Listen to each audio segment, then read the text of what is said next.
مکانو، میرے بندو میری بندیو، ہوش ہوش ہوش میں آؤ، تمہارا رب سویا نہیں ہے، غافل نہیں ہے، جاہل نہیں ہے، دیکھ رہا ہے۔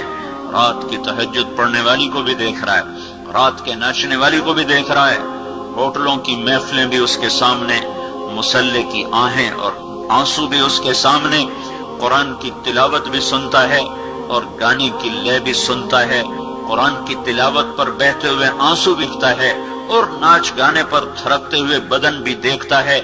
ایک دن اللہ آئے گا اور اعلان کرے گا وَامْتَازُوا الْيَوْمَ أَيُّهَا الْمُجْرِمُونَ، اے مجرمو آج الگ ہو جاؤ۔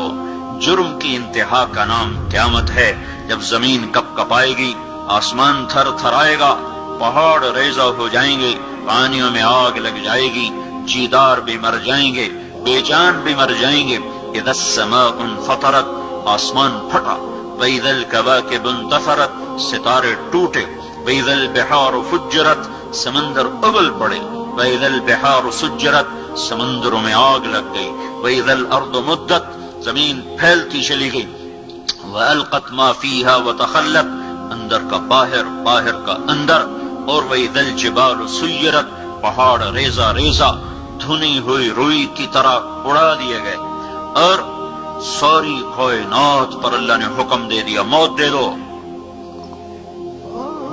ایسا یہی وقت ہوگا قیامت کا، جب قیامت آئے گی، اسی وقت میں وہ ایک دن چھپا ہوا ہے، ایسے ہی سورج نکلے گا، ایسے ہی رات گزشتہ ڈھلے گی، اسی طرح بچے اپنے بستروں سے نکلیں گے، مائیں چولہے گرم کر رہی ہوں گی، باپ دکانوں کو بھاگ رہے ہوں گے، منڈیوں کے تالے کھل رہے ہوں گے، زمینوں میں ہل چل رہے ہوں گے، گندم کا، کپاس کا جو بھی موسم ہوگا اس کا بیج بکھیرا جا رہا ہوگا، ایوان شاہی سج رہے ہوں گے، گجرے باراتیوں، بارات وہ دلہا اور دلہن کے لیے انتظار میں جمع ہو رہی ہوگی، اور ڈھولک اور ڈھول اور یہ سب کچھ ایک اسی طرح جو آج ہوتا ہے وہ ہو رہا ہوگا، ایک دم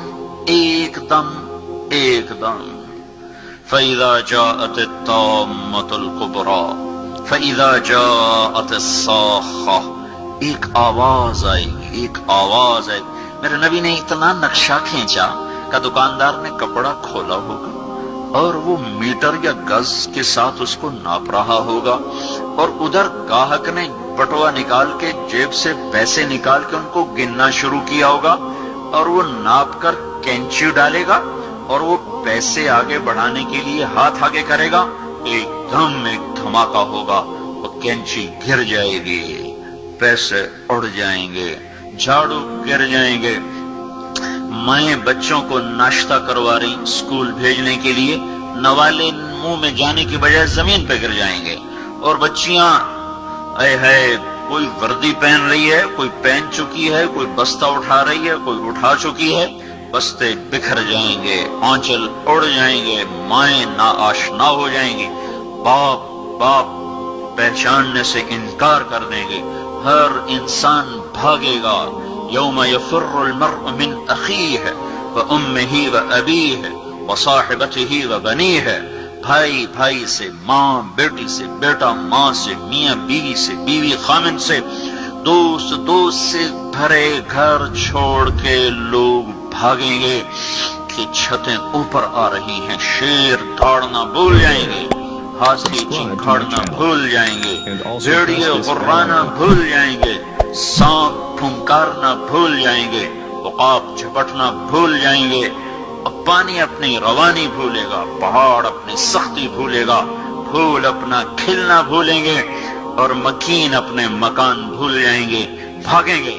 جنات سامنے آ جائیں، ابھی تو نظر نہیں آ رہے لیکن اس وقت سب سامنے آ جائیں گے، اور موت کا بے رحم پنجہ، بے رحم وار کو ادھر گرا، کو ادھر گرا، کو ادھر گرا، گھر ٹوٹے، آگ لگی، پہاڑ ریزہ ریزہ، ایک حکم کے ساتھ ساری انسانیت مر جائے گی، رونے والا کوئی نہ ہوگا، دفن کرنے والا کوئی نہ ہوگا، زمین کی دراڑوں میں غائب ہوتے چلے جائیں گے، پہلا آسمان موت کے دھماکے سے اڑ جائے گا، پھر پھر دوسرا، پھر تیسرا، پھر چوتھا، پھر پانچواں، پھر چھٹا، پھر ساتواں آسمان زیر و زبر۔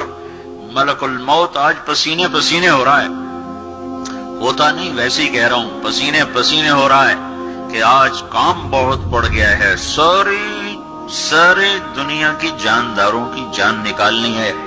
اور پھر میرا اللہ کہے گا عرش کے فرشتے مر جاؤ، گریں گے۔ پھر اللہ کہے گا جبریل اور میکائیل مر جاؤ، تو اللہ کا عرش ان کی سفارش کرے گا، یا اللہ ان کو بچاؤ۔ تو میرا اللہ کہے گا اسکت فقد کتبت الموت علی من کان تحت عرشی، چپ رہو، میرے عرش کے نیچے سب کے لیے موت ہے۔ پھر جبریل اور میکائیل مریں گے، پھر اسرافیل مرے گا، پھر اوپر اللہ پوچھے گا کون باقی؟ تو کپ کپاتی ٹانگوں کے ساتھ، لڑکھڑاتی زبان کے ساتھ وہ کہے گا، وہ ملک الموت کہے گا میرے مولا اوپر تو باقی، نیچے تیرا یہ غلام باقی۔ تو اللہ کہے گا مت، مر جا، تو بھی آج موت کا ذائقہ چکھ۔ ایک چیخ کے ساتھ ملک الموت مر جائے گا۔ یہ اس دنیا کا انجام ہے۔ مسلمان مرد ہو یا عورت، بیٹا ہو یا بیٹی، وہ دیوانوں کی طرح زندگی نہیں گزارتے۔ ان کے سامنے منزل ہے، مسافر شب سے چلتے ہیں، جو جانا دور ہوتا ہے انہیں اپنی آخرت کے لیے زادرہ اکٹھا کرنا ہوتا ہے۔ اللہ تعالیٰ فرمائے گا ساری کائنات کو موت دے کر کہے گا من کان لی شریکن فلیأت، کوئی ہے میرے مقابل تو آؤ، کوئی شریک لاؤ۔ پھر دوسری دفعہ، پھر تیسری دفعہ، پھر زمین آسمان کو جھٹکا دے کر کہے گا انا الملک، میں ہوں بادشاہ۔ پھر دوسرا جھٹکا دے کر کہے گا انا القدوس السلام المؤمن، میں ہوں قدوس السلام مومن۔ پھر تیسرا جھٹکا دے کر کہے گا انا المہیمن العزیز الجبار المتکبر، میں ہوں مہیمن عزیز جبار متکبر۔ آئے ہائے۔ پھر کہے گا این الملوک، بادشاہ کہاں ہیں؟ این الجبارون، ظالم کہاں ہیں؟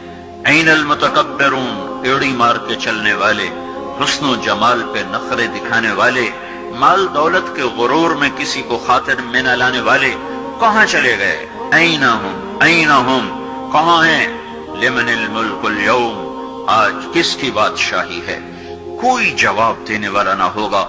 تو پھر میرا اللہ کہے گا للہ الواحد القہار، آج اکیلے اللہ کی بادشاہی ہے۔ انی بدأت بالدنیا ولم تکن شیئا وانا الذی اعیدها، میرے بندو اور بندیو، تم کچھ نہ تھے، میں نے تمہیں بنایا، پھر میں نے اسی طرح تمہیں مار دیا، اب میں تمہیں دوبارہ زندہ کروں گا۔ ایک کو جنت میں جانا ہے اور ایک کو آگ کے شعلوں میں جلنا ہے۔ نہ آگ میں جانے والے مر سکتے ہیں، نہ جنت میں جانے والے مر سکتے ہیں۔ اس وقت کا انتظار کرو، پھر وہ وقت آ جائے گا۔ پھر کیا ہوگا؟ فَإِنَّمَا هِيَ زَجْرَةٌ وَاحِدَةٌ، ایک آواز آئے گی۔ پھر کیا ہوگا؟ فَإِذَا هُمْ بِالسَّاهِرَةِ، پھر سارے فیصل آباد کی زمین سے نکل کے کھڑے ہو جائیں گے۔ پھر کیا ہوگا؟ فَتَأْتُونَ أَفْوَاجًا، پھر ان کو میدان محشر کی طرف کھینچا جائے گا۔ تین طرح کے لوگ ہوں گے، ایک وہ ہوں گے جو سواریوں پہ چل کے جا رہے ہوں گے، ایک وہ ہوں گے جو پیدل جا رہے ہوں گے، ایک وہ ہوں گے جو سر کے بل چل کے جا رہے ہوں گے۔ ملک شام سینٹر ہے روز محشر کا۔ یہاں سے ملک شام کوئی 2000 کلومیٹر کا فاصلہ ہے۔ یہ پاؤں پہ چل کے بھی جائیں تو چھالے پڑ جائیں، جو سر کے بل چل کے جائیں گے ان کے ساتھ کیا ہوگا؟ صحابہ نے عرض کی یا رسول اللہ وہ سر کے بل کیسے چلیں گے؟ تو آپ نے فرمایا جس اللہ نے ان کو پاؤں پہ چلایا وہی ان کو سر پہ چلائے گا۔ قبریں پھٹ رہی ہیں، کچھ لوگ نکلیں گے تو قرآن کہتا ہے وہ اٹھتے ہی کہیں گے یا ویلنا من بعثنا من مرقدنا، ہائے ہمیں قبروں سے کس نے اٹھا دیا۔ دوسرے کیا کہیں گے؟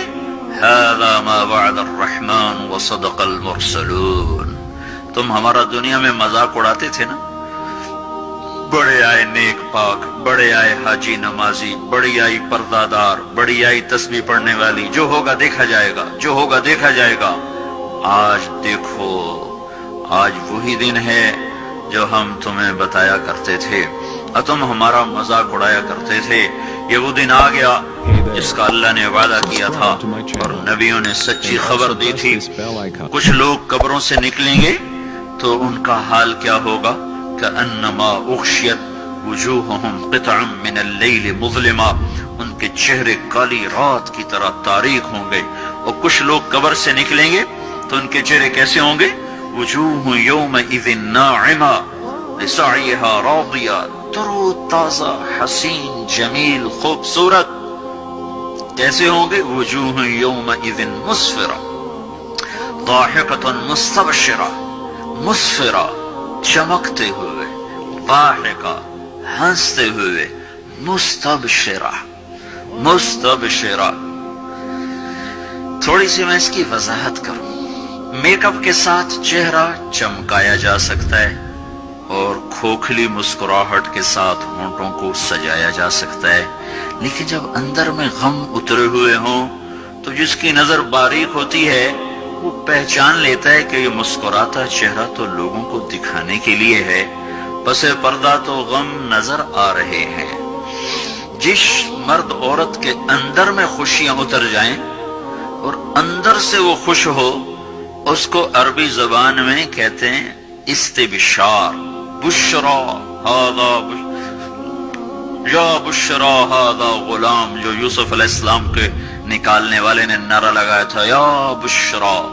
جب خوشی اندر سے پھوٹتی ہے تو اس کو بشرا کہتے ہیں۔ اس اندر کی خوشی کے ساتھ جو چہرے پر کیفیت پیدا ہوتی ہے وہ کیفیت ہے مستبشرہ۔ تو میرا اللہ یوں بتا رہا ہے کہ میں ان کے چہرے کیسے بناؤں گا؟ مسفرہ، چمکتے ہوئے، حسن و جمال ایسا کہ آنکھ ٹک نہ سکے۔ اور کیسے ہوں گے؟ ضاحکہ، ہنستے ہوئے۔ اور کیسے ہوں گے؟ ان کے اندر سے خوشیاں پھوٹ پھوٹ کے ان کے روئیں روئیں سے وہ ایسے نظر آئیں گی جیسے برسات کی بارش چاروں طرف چھا جاتی ہے اور فضا کو گھیر لیتی ہے، اس طرح خوشیوں نے ان کو گھیرا ہوا ہوگا۔ ان کے انداز ہی اور ہوں گے، ضاحکۃ مستبشرہ۔ دوسرے کیسے ہوں گے؟ وجوہ یومئذ علیہا غبرہ ترہقہا قطرہ۔ کچھ چہرے ایسے ہوں گے، یہاں میک اپ ہوتا ہے نا، سرخ سرخ چیزیں ملا کر ایک رنگ بنایا جاتا ہے، اور نافرمانوں کے لیے تارکول، آپ نے دیکھا ہوگا سڑک پہ تارکول بچھائی جاتی ہے، لک جس کو ہم کہتے ہیں اپنی زبان، وہ ان کے چہروں پر پینٹ کر دی جائے گی اور اس کے اوپر پھر مٹی مل دی جائے گی۔ قطرہ ترہقہا قطرہ، غبرہ ترہقہا قطرہ، تارکول کا پینٹ کر کے اوپر مٹی ڈال دی جائے گی تو اور زیادہ بدنما ہو جائیں گے، بدصورت ہو جائیں گے۔ جو عورت جتنا یہاں پردے کے ساتھ زندگی گزارے گی، جو لڑکی جتنی پردے کے ساتھ یہاں زندگی گزارے گی، قیامت کے دن اتنا ہی اس کا حسن چمکتا چلا جائے گا۔ جو جتنی یہاں پردے سے آزاد ہوگی، قیامت کے دن اتنا ہی اس کے اوپر تنگیوں کا اور مصیبتوں کا اور پریشانیوں کا دروازہ کھول دیا جائے گا۔ یہ قبر سے نکلنے کا منظر ہے۔ آگے چلو تو اللہ تعالیٰ کسی کے دائیں ہاتھ میں کتاب دے گا، اس کا پیپر سیدھے ہاتھ میں آئے گا، یہ کامیابی کی علامت۔ وہ کہے گا ہاؤم اقرؤوا کتابیہ، آؤ میرا پیپر پڑھو۔ کسی کے الٹے ہاتھ میں آئے گا، وہ کہے گا یا لیتنی لم اوت کتابیہ، ہائے میں مر گیا، میرے ہاتھ میں یہ پیپر کیوں آ گیا؟ ارے موت آ جا مجھے ختم کر دے، پر موت مر گئی۔ موت آ نہیں سکتی۔ جس کے سیدھے ہاتھ میں ہے وہ نعرے لگا رہا ہاؤم اقرؤوا کتابیہ، لوگو آ جاؤ آ جاؤ، دیکھو میں پاس ہو گیا، مجھے ڈگری مل گئی، جنت کی مل گئی، کامیابی کی مل گئی۔ تو لوگ اس سے کہیں گے تو کیسے پاس ہو گیا؟ وہ کہے گا انی ظننت انی ملاق حسابیہ، مجھے یقین تھا میرا اللہ میرا حساب لے گا، میں اپنے پیپر کی تیاری کرتا رہا۔ اوپر سے اللہ تعالیٰ فرمائیں گے فَهُوَ فِي عِيشَةٍ رَاضِيَةٍ فِي جَنَّةٍ عَالِيَةٍ قُطُوفُهَا دَانِيَةٌ، کلوا واشربوا ہنیئا بما اسلفتم فی الایام الخالیہ۔ میرے بندے کو پاک زندگی مبارک ہو، خوبصورت زندگی مبارک ہو۔ دیکھو میرے عزیزو، وہ بھی کوئی زندگی ہے جہاں لوگ مر جاتے ہوں، وہ بھی کوئی جوانی ہے جسے بڑھاپا کھا جاتا ہو، اور وہ بھی کوئی خوشیاں ہیں جو غموں کی نظر ہو جائیں، اور وہ بھی کوئی گھر ہیں جنہیں چھوڑ کر لوگ جا کے مٹی کی چادر اوڑھ کے زیر زمین منو مٹی تلے جا کے سو جائیں۔ یہ سب کچھ ایسے ہی نظر کا فریب ہے۔ سمجھدار، عقل مند بچہ، بچی، مرد، عورت وہ ہے جو اپنے اللہ کو راضی کرے، اپنی آخرت کے لیے تیاری کرے۔